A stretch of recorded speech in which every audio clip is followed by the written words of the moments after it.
Au début de l'année 1619, la carrière de Richelieu est au plus bas.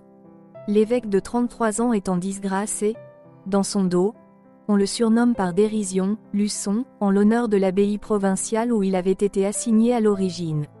Il est vrai que le roi lui interdit d'être à Luçon et qu'il bannit l'aide de sa mère à Avignon. Tout en bas de l'échelle, Armand Jean réussit à s'élever jusqu'au sommet de l'Olympe de l'État. En février 1619, Marie de Médicis s'enfuit de Blois et la guerre avec son fils commence. Armand Jean, qui a appris la fuite de la reine, comprend qu'il doit désormais manœuvrer prudemment entre la mère et le fils. Louis XIII, conscient qu'il aura du mal à négocier avec la mère offensée, se souvient de son fidèle évêque de Luçon. Le roi s'attend à ce qu'Armand Jean soit en mesure d'apaiser la tempête familiale qui s'annonce. Et il ne s'est pas trompé. Le 30 avril 1619, un traité de paix est signé à Angoulême. En remerciement de son aide, Marie de Médicis nomme Richelieu chancelier. La paix dans la famille royale ne dure pas longtemps et le 7 juillet 1620, entre la mère et le fils, commence la Deuxième Guerre.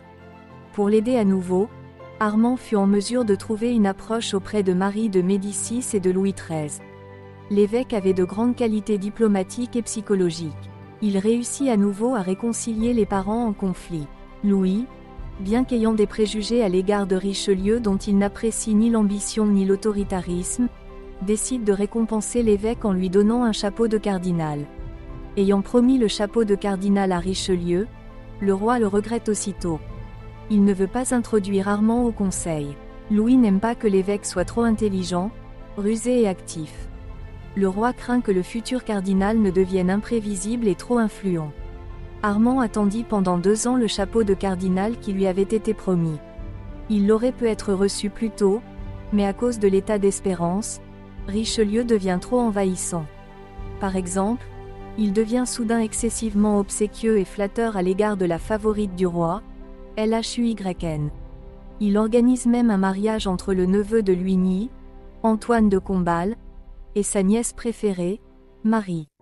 La reine-mère, elle aussi, exprime trop ouvertement ses attentes, demandant quand son favori deviendra cardinal, ce qui inquiète Louis qui, observant ce qui se passe, n'est pas pressé de tenir sa parole.